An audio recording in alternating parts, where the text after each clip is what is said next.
welcome, and thank you for joining us for another edition of our annual celebration of World Art Day. Today we have a great guest with us, Cynthia Shor from the Walt Whitman Birthplace Association. She's going to tell us all about the association, what they're doing here on Long Island. So we're so excited to have her here. Thanks so much for joining us. Well, thank you, Erica. It's a delight to be here and talk about what I love to talk about, the birthplace. That's great. That's great. So, we talked a little bit before about what we're going to talk about today. And the first thing that I think is, everybody knows Walt Whitman. He's a famous poet, but I think it might end there for a lot of us, including myself. So maybe you could give us a little bit of background about him, tell us why he's so important. Well, sure. He was born in Huntington in 1819, and he was one of 9 children, 7 of whom lived. He was the second oldest boy, and his name was Walt Whitman Jr. His father was named Walt Whitman Sr., and his father was a carpenter by trade and built the home where Walt was born in Huntington around 1810, we believe, and Walt was born there in 1819. Oh, wow. So, aside from his poetry, I read that he was a journalist, an essayist. He worked for a few newspapers, how interesting. So one of the other things I thought was interesting is that he quit school at 11 and started to work for himself. So he was like a self-educated man. That's right. So what did he do really to build up his work, and how did he get to where he was? Well, it's always interesting to talk about the children back then. They quit school, but that was very common. Unless you were going to college, you didn't stay on the educational track. So he did leave school and learned the trade of his father, the carpentry. And sometimes some of those words will show up in his poems. So if you know that that was his background, you'll say, oh, sure, that's, because he learned those as a young boy. But he also was an apprentice to a newspaper, I think the Brooklyn Eagle, and he also worked for a legal firm. So that was very instrumental in continuing his education, his self-education. And he also read the classics, the Greek and Romans classic, and those images will appear in his works also. So he continued, of course, to learn throughout his whole life. But as a youngster, he was really very self-educated through the luck of being in these other professions. Now, do you know, when he started writing poetry, where that came from exactly? Well, he published his first set of poems in 1855, and so he was a young man, and he self-published it, and it was called Song of Myself. So it was a collection of poems, few in number, and he self-published, and they really were about himself. And then the next year or two, when he had written more poems, he published it he incorporated that Song of Myself, and he added more poems, and he named it Leaves of Grass. Oh. So he was a young man at the time, and on his front plate in the first book that he printed, there was a sketch of him as a young man, and he has his hand on his hip and a jaunty hat. And it's really the only image we have of him as young. He did live to see the camera being invented, and he was a big promoter, loved to market himself. So any opportunity he had his picture taken. So we have lots of pictures, in his 60s and those years, but he looked like an older man by that time. And you were telling me a little bit about his activity during the Civil War. He was a nurse, or yes. I don't know if he was a nurse, but yes. Well, his brother George Washington, was injured, and the family received a telegram. Of course, they were very upset. And Walt, being the second oldest boy, was very instrumental, being responsible of the family, caretaking of them. He had 2 brothers who were impaired. And he was very instrumental in providing for their care throughout their lives.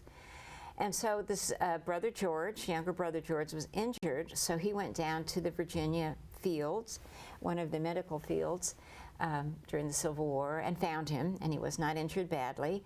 But he was so taken aback by all the injured soldiers from the North and South that he stayed there for over a year, writing letters, helping them with their wounds. He wrote a famous poem called The Wound Dresser. And he wasn't a nurse per se, but he was, someone that worked in that, in that milieu, taking care of the injured and taking care of the healthy. And it's very interesting. He corresponded, through one soldier with a family, and that family kept those poems, kept those letters rather. And so we have those letters in Walt's hand about their son during the Civil War. So it's a very nice first-person testament, of that occasion. That's so interesting. Well, I guess, lots of people, here during we would know more like people from World War II that, lots of families keep these letters and they share these letters. They just happen to be like Walt Whitman, who wasn't Walt Whitman at the time. Who knew? Yeah, that's kind of great. Yeah, nice. It's really very, very fascinating. And what's wonderful also that he stayed local. He was born in Huntington. He moved to Brooklyn, grew up in Brooklyn, and at times came back to Huntington a couple of times as a young man. And he came back to Long Island to be a teacher. He stayed in Long Island. He lived with families. They weren't itinerant teachers, but they were teachers that stayed with the family and they taught school. So he did that in the Westbury area, and he was a school teacher. And he also started the Long Islander newspaper, which is still in print today. He started a newspaper and he founded it, printed it, wrote, was a newspaperman, and delivered it on his horse Nina. And so we have that wonderful time when he came back to Huntington area and lived there. And that was after he published No, that was Leaves of before. Grass. That was before. So this is like leading up into his stature as a poet, because that certainly didn't provide an income. Right, yeah. How interesting. So let's talk about Leaves of Grass. Why is it important? Why is it important? Well, it's very important because it's a documentary through an artistic vision of a new America.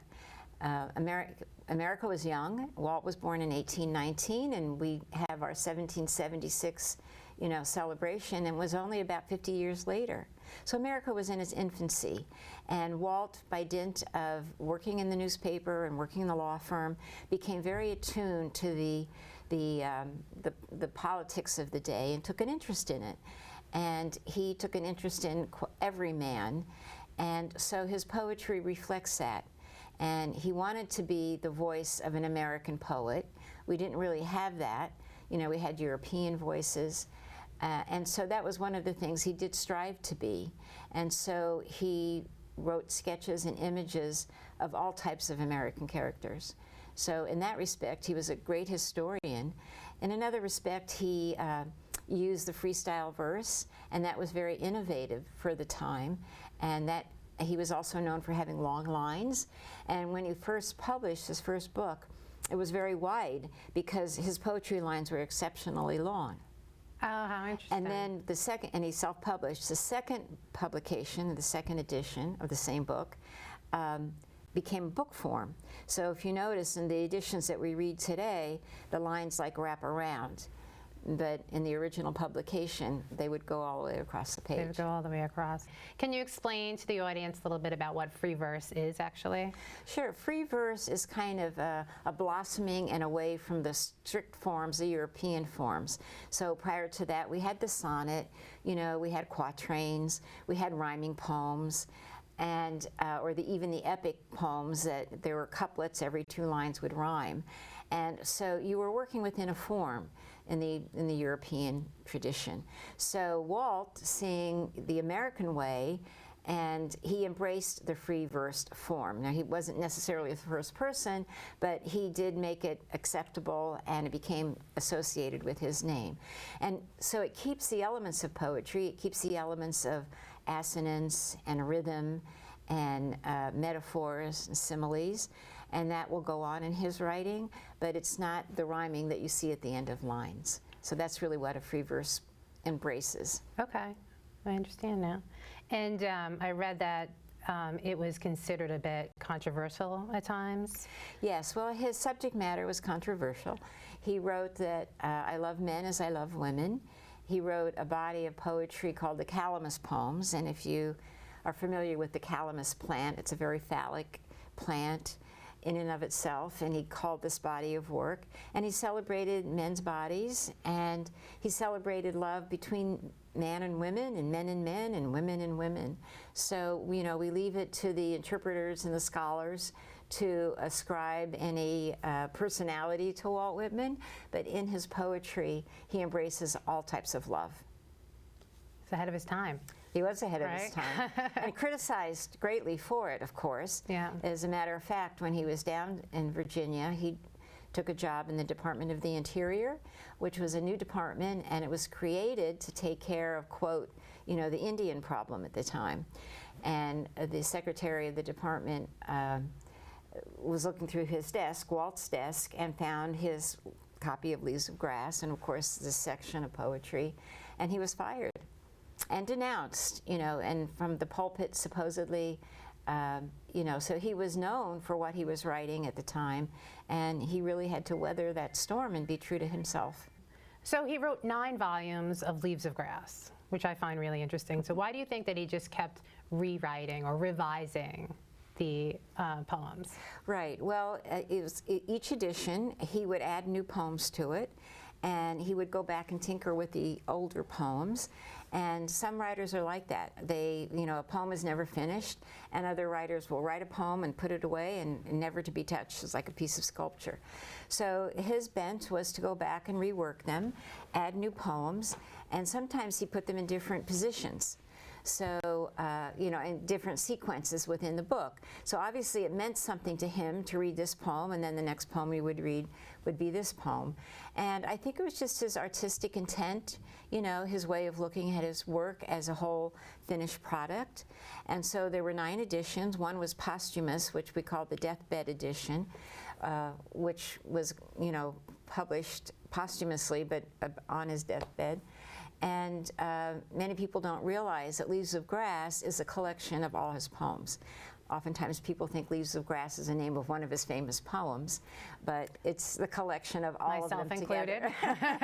Myself included. So I believe you said before, though, the first version of this really that he self-published wasn't called Leaves of Grass. No, it was called Song of Myself, and that had a picture of a young Walt, and he put that picture in, and then he incorporated those poems, I believe about 20 or 25 poems, into the next edition, which then he called Leaves of Grass. And the title is a pun. He was in journalism and he would typeset. And the grass is kind of a pun on the word, the fodder or the floss when you publish that you don't use. And then leaves, of course, is the leaves of a book. So it was an inside pun, a publishing pun, that he called them Leaves of Grass. Kind of a disparaging, which was in a way, I believe that the way he would have been in his persona. He wasn't a proud man, even though he was very distinguished. And we do have his voice on tape. If you come to the birthplace, he lived in Camden in his older life, and died in Camden, which is why there's a Whitman home in Camden, New Jersey, and there's a Whitman rest stop on the New Jersey Turnpike. Okay. And that's the reason. He had a stroke later in life, and he went to live with a brother who lived in Camden, and he lived for 10 years with this brother and the wife. Right. And then the brother was moving, and Walt had to find something, so he bought a home on the same street, and he lived there. And he provided for a mausoleum to be built in the side of a hill in a cemetery, and that's where he's buried, over there. Oh, wow. In New Jersey. Oh, wow. So, I think those of us in Huntington miss not having him, back in his homestead, but that's where he was buried. Yeah, I would think that, for some reason, I was thinking he might be buried out here. Yeah, he had many relatives who were buried, and of course there's many cemeteries that visitors and scholars will go to. But Walt, interestingly enough, disinterred the few family members and brought them over to his mausoleum in Camden. So, he had the last laugh, I guess, on that. So he's buried with family, which was very important to him. Yeah. No, He was a real family member, even though he never married. He had women. There was a woman, Gilchrist, that came from England. Her husband was a publisher, and she was a writer, and she had heard of this Walt Whitman in America. And I believe she separated, so she brought her 2 sons to America and looked him up and, found a place to be near him and was quite enamored of him. And they had a very intellectual relationship, and at some point she expressed her desires towards him, and he said to her, "My dear, I think you're in love with the poet, not the man."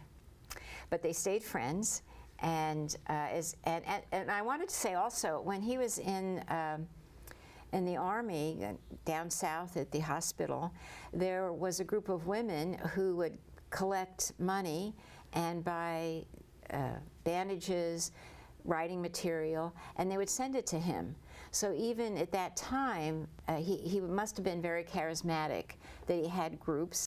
And now there are groups, in fact, they're called Whitmaniacs. But at that time, there were many Whitman societies, and this was one who would collect these funds and kind of like the Red Cross and send it down to him. So, he's very well liked and respected during his lifetime, even though controversial in some respects. I was going to ask, do you think that he's more appreciated now or, back when he was still alive? I think he was appreciated then. Emerson, he sent one of his manuscripts to Emerson, and Emerson wrote back, this young man, meaning Walt, is at the beginning of a great career, in a letter. So of course, Walt, being the promoter, took that letter and he put it he copied it at the beginning of his next edition of Leaves of Grass. And we don't know how Emerson felt about that, but at any rate, he too bad. He was proclaiming him, as the American voice, which I think he is. As a matter of fact, there is a Whitman scholar who has claimed that Whitman is America's Shakespeare.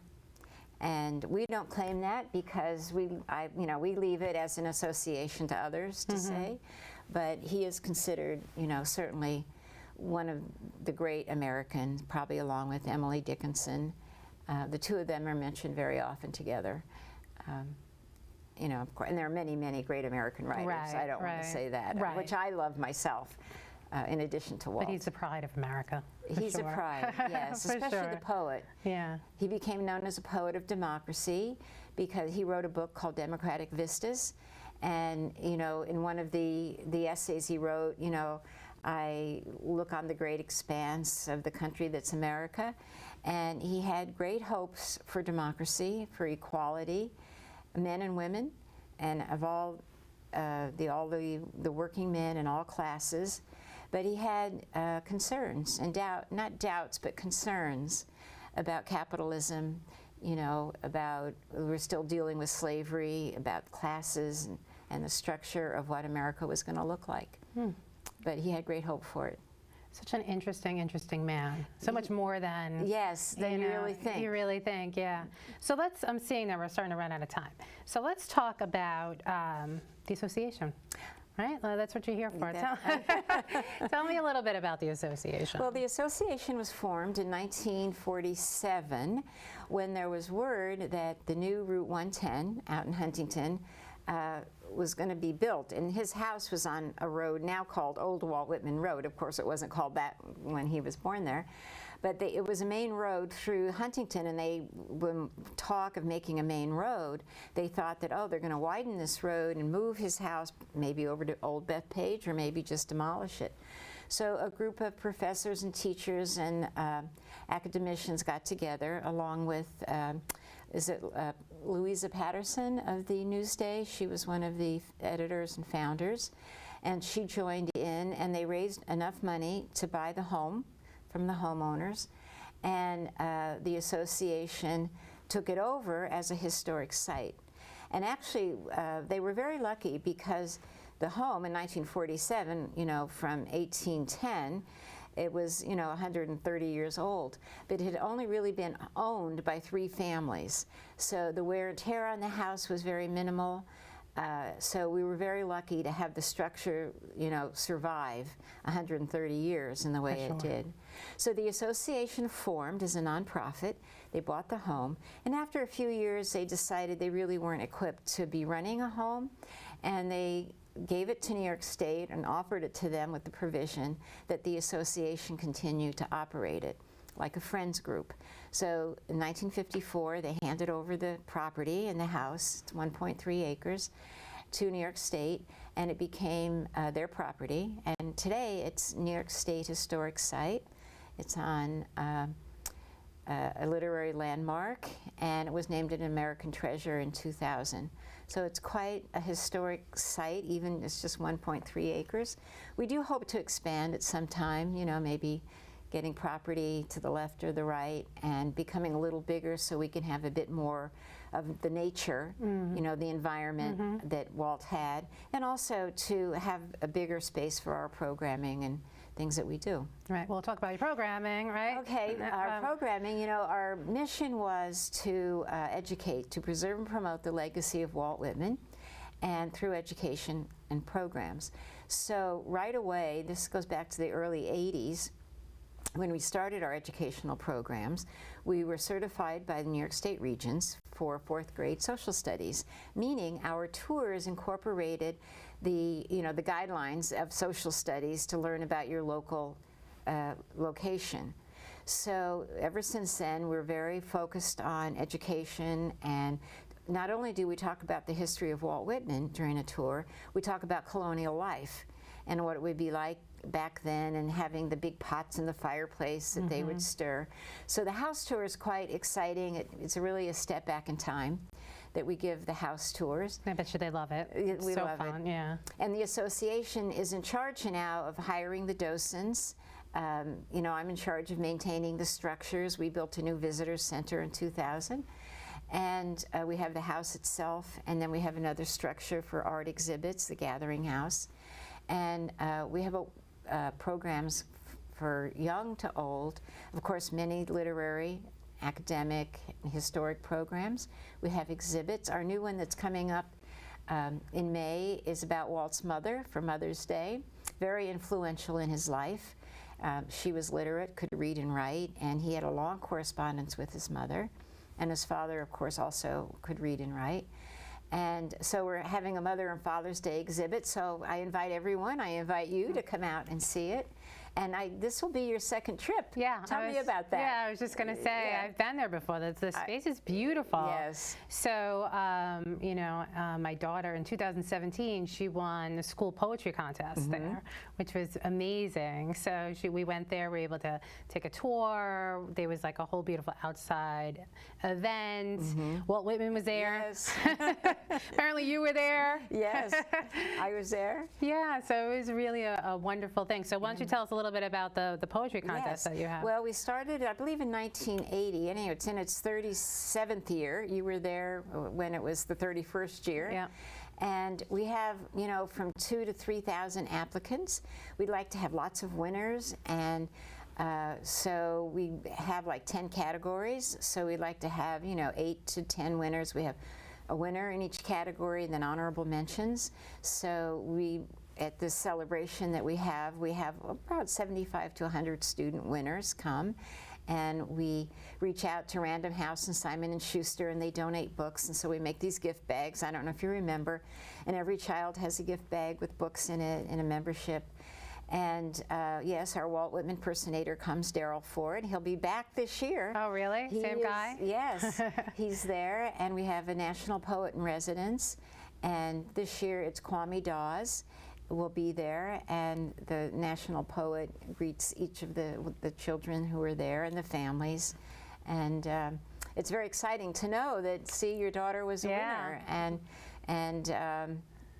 And even through COVID, we were able to keep it going online. So it's a very important part of what we do is children's poetry contest. It's very special. It makes them feel wonderful. It really does. Yeah. You know, and to have, you know, they win a lot of things, you know, not everybody, but I mean, but to be able to go and have this big ceremony like that, it was really special. I know that I felt special as a parent. Yes.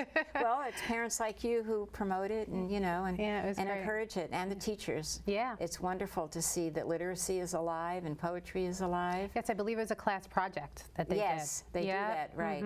And we thank the teachers for that. I mean, they're taking their time and energy to promote it. Oftentimes the teachers will make a visit to the school and they'll have a poetry lesson at the site. In fact, I used to be the poetry teacher there. I came up through the post office at the Walt Whitman Birthplace before I was the director, and I was a teacher there. And then I joined the program committee, and then the board, and then the directorship. So I've been there a long time. And we would have the students come in, and we would give a lesson, and then they would write. And sometimes the teachers would say, I don't know if you're going to get, little Johnny to write a poem. He's our star baseball player. But we got everybody to write, and teachers enjoyed coming. They learned some tips about poetry and how to present it to children.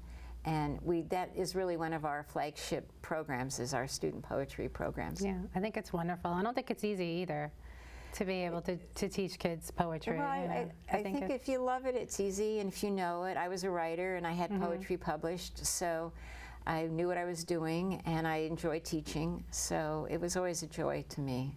It was never difficult. Good, that's good. Yes. That's great. So we have about a minute and a half left. Is there anything else you'd like to talk about the association before we wrap up? Well, I would like to say, some of our programs that are coming up. Go for it. I'll be like Walt and give some promotion to what we're doing that'd be here. great. And of course, I'm going to go to my phone, like we all do. And we have a theater production this year, which is new. That's June 10th. With classical actors. It's going to be outside under the big tent again, and it's going to be on a stage reading of a program, and maybe it's the beginnings of a Hamilton-like program that it might go through stages, but we have very, experienced writers and actors and producers on this. The public is invited. It's free, and it's on June 10th, a Saturday, so we invite everyone to come for that. We are currently running a book group. You can join at any time, go on our website. And by the way, all of these are on our websites. And we are having, let's see here. And this year's programs are called The Legacy of Long Island's First Peoples, with Sandy Brewster Walker, who is a Native American Indigenous person, and she is the coordinator of the programs. So watch for that. It'll be coming up, and it'll be 6 programs on Native Americans and their experience on Long Island. So it should be very interesting. That sounds really interesting. And what's your website? We'll put it up at the end. But sure, it's www.waltwhitman.org. Perfect. Well, thank you so much. I mean, this has been really I wish we had more time. I know. And come out and visit again. I will. I absolutely will. Give your daughter my regards. I definitely will. And thank you so much for joining us. Stay tuned.